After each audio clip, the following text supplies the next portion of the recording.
I don't know that this is a 1965 Willys. They kept that same body style for a long time. I'll walk around the front.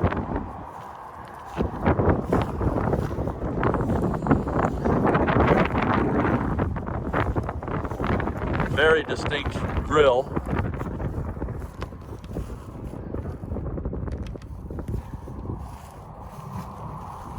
Looks like another Lark.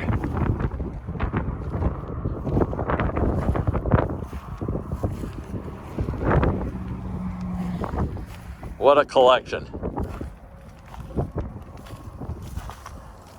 And I spoke to Danny, the owner, and I'll list his information below. So this is another Nash. And actually, Steve McQueen had a Nash similar to this.